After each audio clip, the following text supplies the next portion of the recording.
रूस यूक्रेन युद्ध के बीच बड़ा दावा किया गया है। ये दावा क्या है, ये इस वक्त हम आपको बताएंगे। दरअसल बेलारूस के राष्ट्रपति अलेक्जेंडर लुकाशेंको ने दावा किया है कि रूस और बेलारूस दोनों इलाकों में शांति चाहते हैं। एक दिन पहले ही पुतिन ने बाइडेन की बातचीत के ऑफर को ठुकरा दिया था और उसके 24 घंटे बाद बेलारूस के राष्ट्रपति का बयान सामने आया।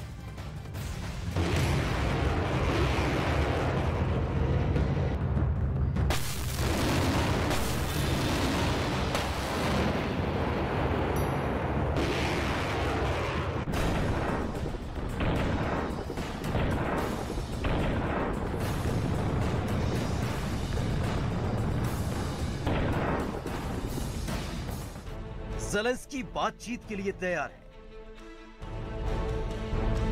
पुतिन युद्ध रोकने के लिए बेताब है। बाइडेन शांति के लिए बेकरार है।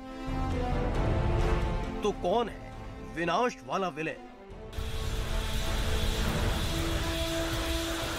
ये सवाल यूक्रेन और रूस के बीच जारी जंग के 9 महीने बीत जाने के बाद खड़ा हो गया है, क्योंकि हाल ही में जो दावा पुतिन के जिगरी दोस्त और बेलारूस के राष्ट्रपति अलेक्जेंडर लुकाशेंको ने किया, वो हैरान कर देने वाला है।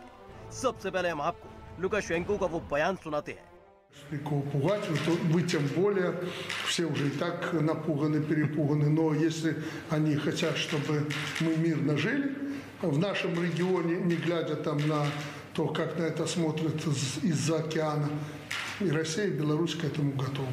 Если они хотят воевать до последнего, не то украинцами, не то уже там поляка или еще наемников, ну, это их дело, это их право. Пока, например, я и наши спецслужбы не видят, чтобы они были готовы к полноправным переговорам и по-человечески договариваться.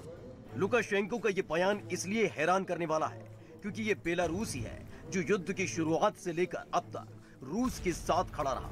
बेलारूस के रास्ते ही पुतिन की पलटन ने यूक्रेन पर हमला बोला था, और तो और जब खेरसोन से रूस की सेना को भागना पड़ा था, उस वक्त बेलारूस की जमीन से फिर से यूक्रेन पर हमले की नई स्क्रिप्ट लिखी जा रही थी। लेकिन अब उसी बेलारूस के राष्ट्रपति अलेक्जेंडर लुकाशेंको ने ऐलान किया है कि रूस और बेलारूस क्षेत्र में शांति के लिए तैयार है। सब तैयार, तो क्यों नहीं रुक रहा वॉर? बेलारूस के इस ऐलान के बाद कई सवाल खड़े होने लगे कि क्या वाकई रूस और बेलारूस शांति चाहते हैं, क्योंकि हर कोई जानता है कि लुकाशेंको पुतिन के कितने खास हैं। बिना पुतिन से पूछे लुकाशेंको कुछ नहीं बोलते। ऐसे में क्या ये पुतिन का वो संदेश है जिसे लुकाशेंको ने दुनिया के सामने रखा है? और पुतिन बातचीत और शांति के लिए सीधे सीधे सामने नहीं आना चाहते, क्योंकि हाल ही में बाइडेन ने पुतिन के सामने बातचीत का प्रस्ताव रखा था।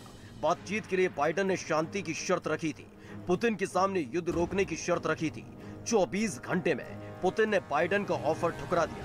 बिना शर्त बातचीत का पुतिन ने समर्थन किया। यानी अगर वाकई पुतिन बातचीत के लिए तैयार होते तो बाइडेन के ऑफर पर भड़कते नहीं, लेकिन ऑफर देने के 24 घंटे के अंदर ही उसको ठुकरा दिया गया था।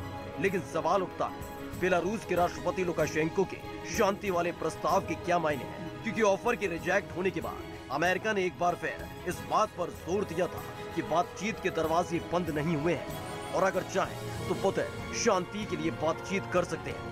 As President Putin knows best, this war could stop today if he chose to stop it and withdrew his forces, and then negotiations can begin. America चाहता है कि पुतिन उनकी शर्तों पर बातचीत की मेज पर आए, लेकिन लुकाशेंको के जरिए पुतिन ने भी ये संदेश दे दिया है कि वो भी शांति चाहते हैं, लेकिन बिना शर्त।